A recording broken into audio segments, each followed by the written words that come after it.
I should have never married an hag like you. Younger women are definitely better. I'm embarrassed to be seen with an old lady like you. If I could, I'd go back in time and redo my life." These were the words spoken to me 10 years ago by my ex-husband, Bob. I'm Katherine Johnson, 48 years old.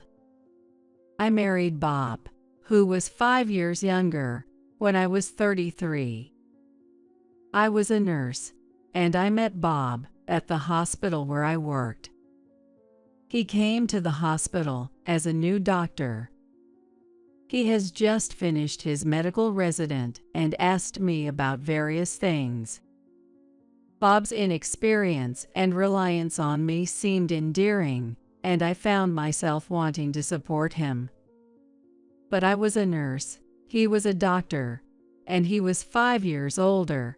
I had no idea to dating. But as he kept talking to me daily, I couldn't ignore him, and we naturally started dating. I was a bit concerned about our age difference, but he didn't seem to mind, so eventually, I didn't either. And so, after dating for 2 years, we got married. But 5 years after our marriage, he started to constantly say hurtful things like, I should have married a younger woman.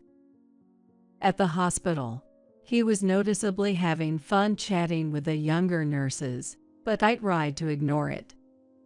Even if I made a blur in such a place, I just could be miserable. Then one day, I found out about Bob's affair. The mistress was his former patient, someone I had never met, as she was from a different department. She was 10 years younger than me. "I can't expect to have kids with an old lady like you. She is pregnant with my child." What? He said with a laugh, as if his affair was perfectly justified. I didn't want to be with such a man anymore, so I accepted divorce. When I told him I'd be seeking alimony, he was furious. "I've been married to an old hag like you for 5 years. You talking about alimony? I should be the one getting paid." He talked fast and furious more than expected. He seems that he never thought he would be charged for an alimony even though he had an affair. Bob's father reached out to me. He excused his son's actions, saying, "It's natural for a young man to have an affair with a younger woman," completely ignoring his son's fault. Bob insisted that he wouldn't pay for anything, so I decided to consult with a lawyer. I had been insulted and cheated on, so I couldn't just be silent. The lawyer agreed that seeking alimony was my right, and I decided to leave all the procedure to them. It's often said that divorce is harder than marriage, and I found that to be true. Thanks to the lawyer, I got the alimony and moved out of the apartment which we shared, and I started my life as a single woman. I changed my last name back to my maiden name, Martin, from my married name, Miller. Thankfully, Bob was transferred to another hospital. "I don't need a hospital with a greedy old hag like you." He sneered when he left. He probably thought marrying his mistress immediately after our divorce would look bad. I was impressed that he already found the next workplace. But as they say, you can't shut people's mouths. Rumors about me being dumped by Bob for cheating spread, and I felt everyone's eyes on me. Eventually, the suspicion and gossip took a toll on my mental health, and I resigned from the hospital. After spending some time idly, I realized that, as someone who loves working and staying active, just sitting around was making me feel down, so I started looking for a new job. Luckily, I found a nursing position at a small maternity clinic just 2 stops away by train. It was a small team, but it was a warm, friendly place where I could easily interact with patients.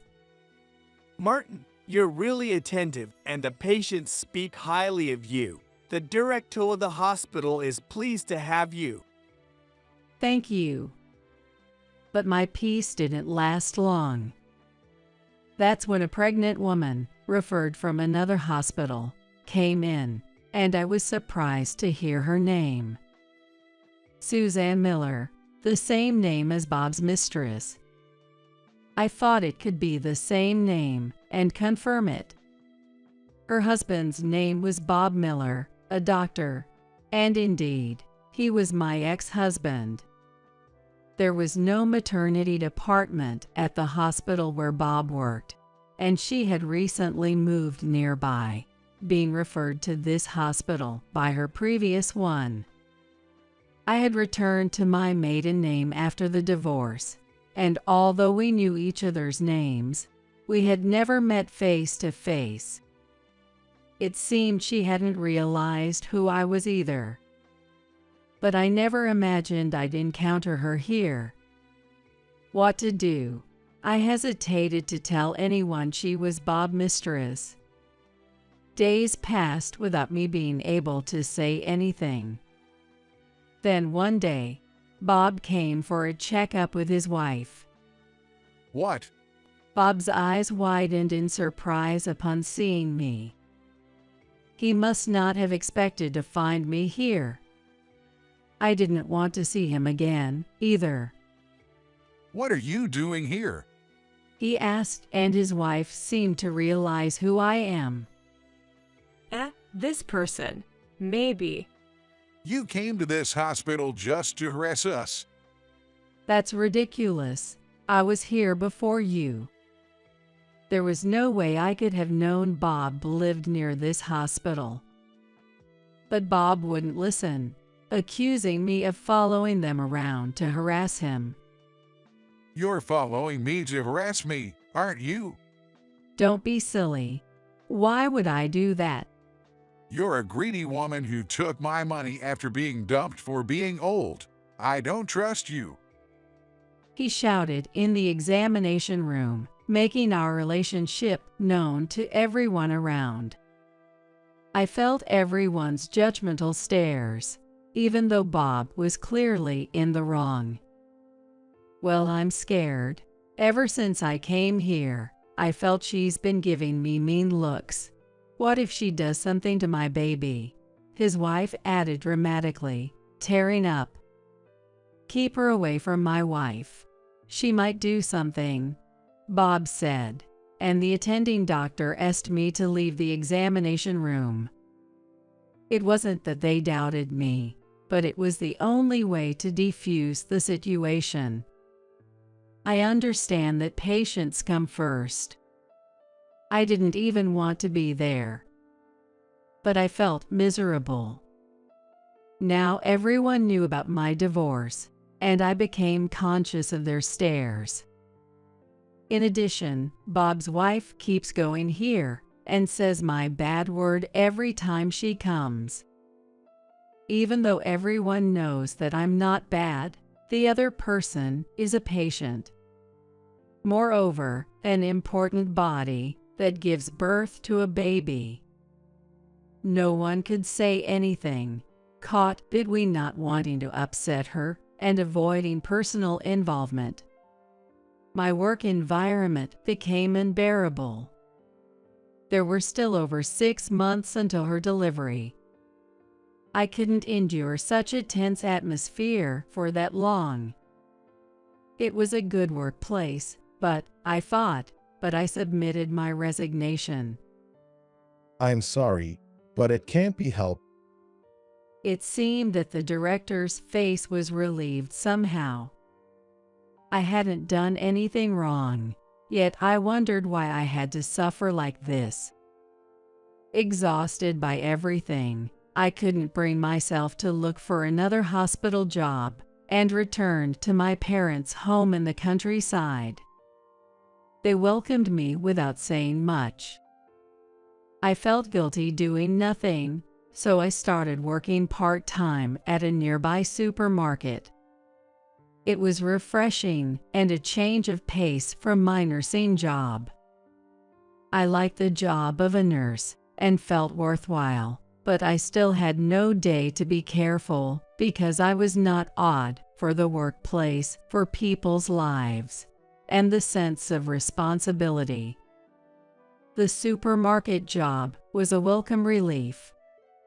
I didn't want to worry my aging parents and tried to handle things alone, but looking back, I wish I had returned home sooner. 3 years later, the supermarket offered me a full-time position. I was recognized for my hard work and happily accepted the offer.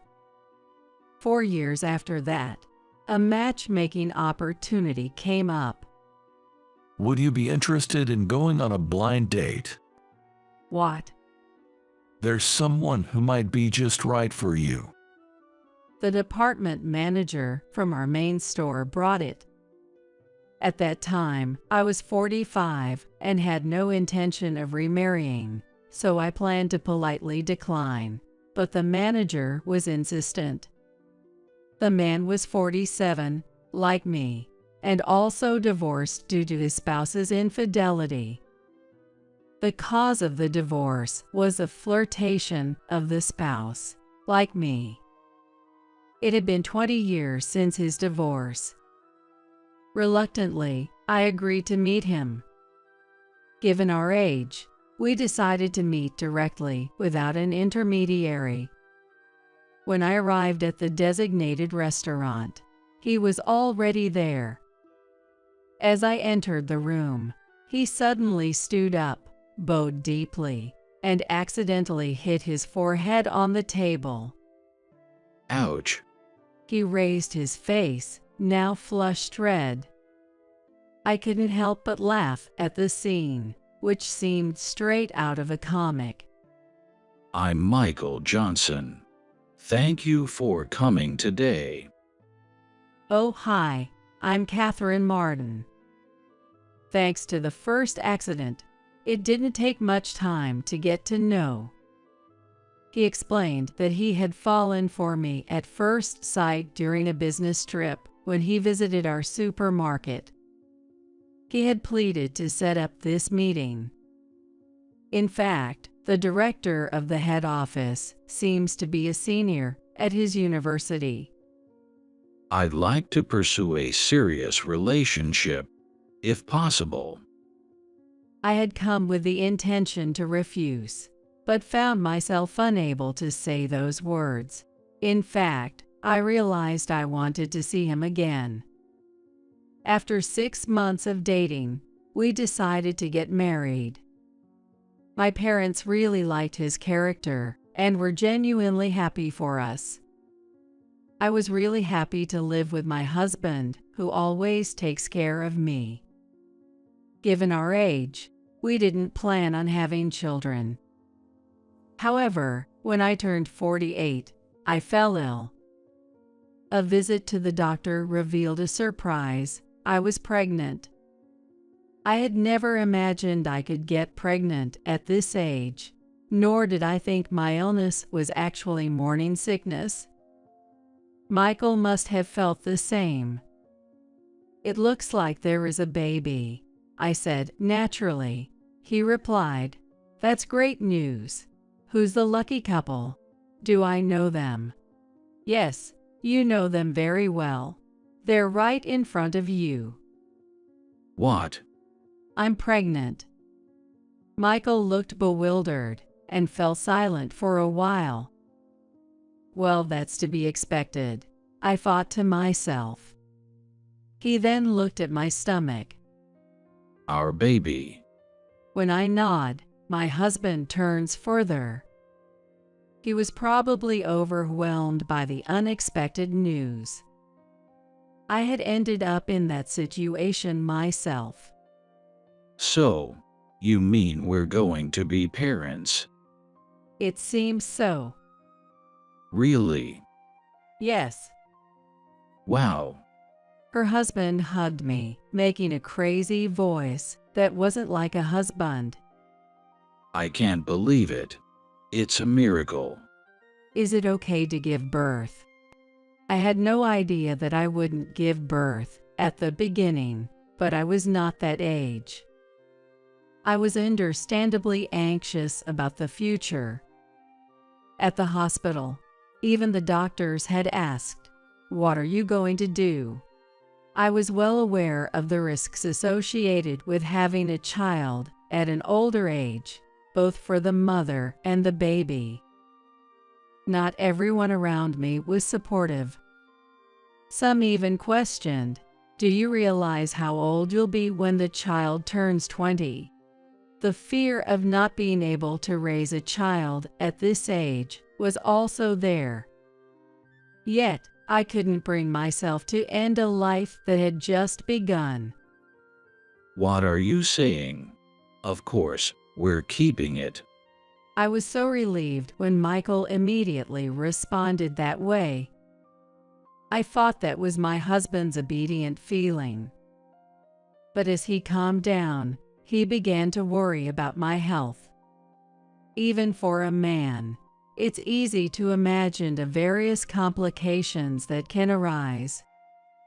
After much discussion and agreement between us, and consultations with the doctor, we decided to go ahead with the pregnancy.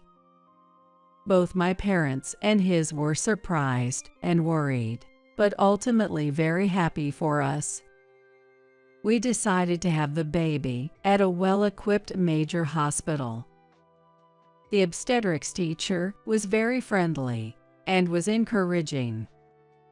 On the day of one of my checkups, which was also attended by an internist for precaution, I entered the examination room alone, as Michael had an unavoidable work commitment. I was surprised when I entered. There was my ex-husband, Bob, in the room. Honestly, I couldn't believe I ran into him here again. Really? A 48-year-old pregnant woman is you? That's unbelievable at your age. Bob burst out laughing. The obstetrician and nurse did not understand his reaction, but he seemed unconcerned. "You have no right to say that to me." I'm just concerned. An old lady pregnant. That's just gross. "Is that how you speak to a patient? I can't believe you would say such a thing to a pregnant woman already dealing with anxiety. Are you even a doctor?"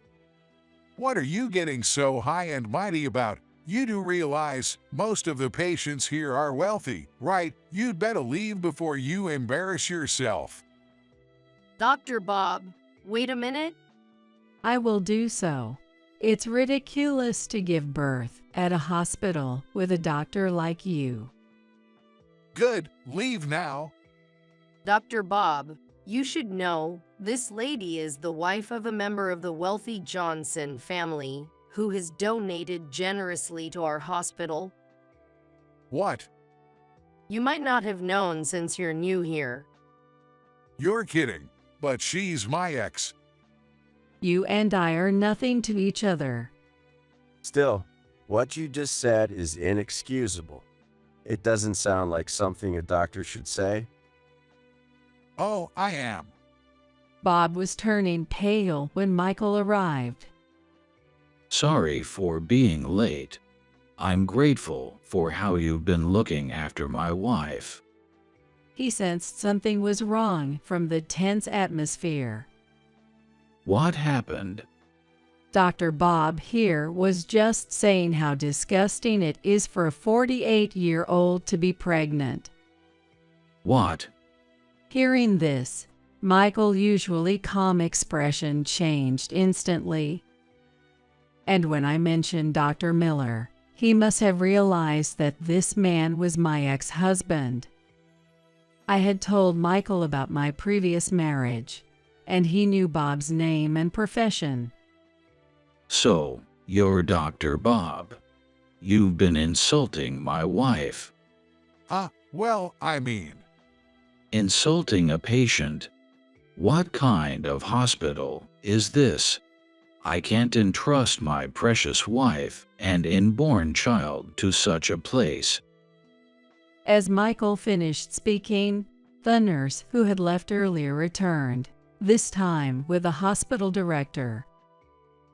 Johnson, I heard there was some discourtesy. Director, We chose this hospital thinking it was reliable, based on my father, Jack's recommendation. I didn't expect such a doctor to be here. It seems we made a mistake in our choice. I apologize profusely. It's not like that. This man is not one of our doctors. what? I've just fired him. Director, what are you saying? I didn't know he was like this. I only hired him because an acquaintance asked me to. We don't need a doctor who speaks so rudely to patients. He won't bother you again. Wait, Director, what are you talking about? Shut up. You leave here now. Don't get close to our hospital again. After hearing the director's words, Bob shouted, "I don't want to go out. I don't want to go." The director apologized profusely, looking really sorry, so we decided to stay and talk. Michael, still angry, asked, "Did you fire him because my father, Jack, donated to this hospital? Would you have let him stay if that wasn't the case?" The director shook his head vehemently. It turned out Bob had only been at this hospital for a week. Mike is a classmate of the director, had begged for his son's employment during a recent reunion. "I never thought he was such a person," the director said regretfully. "Not all doctors here are like Bob. Our obstetrician, for instance, is excellent." I said I still wanted to give birth here if Bob was gone, and Michael agreed. Jack, the CEO of a major corporation with branches nationwide, donates part of his profits to medical and welfare facilities. This hospital received a substantial donation because my ML had been treated here for a serious illness when she was young. That's why Jack recommended this hospital for my delivery. A few days later, Bob called, begging me to persuade the director to rehire him. If you ask, maybe something can be done. Apparently, he had often angered patients with his arrogant attitude and had been moving from one hospital to another. It's unbelievable how someone can repeat the same mistake so often. The ex-Phil said, "If you lose the next job, there is no future for you." Nevertheless, it is no wonder that the sweetness of the ex-Phil may have made Bob such a man. When the phone was called, my husband was with me. My husband picked up the phone from me, and if he shouted at Bob, "I'll contact the police immediately with a nuisance if you contact me again or get close to me," there was no call after that. Sometime later, I saw Bob working at a convenience store. Apparently, no hospital would hire him anymore. He was crying, saying his wife and child had left him, but I felt no sympathy. I decided to avoid that convenience store in the future. The following year, I safely gave birth to a girl. She's a beautiful and healthy baby girl. No matter what, no matter how hard it is, I have decided that I will take care of her with responsibility. However, the husband mellowed to the child from the moment of birth. He seems to be becoming a very doting father, so I have to be careful.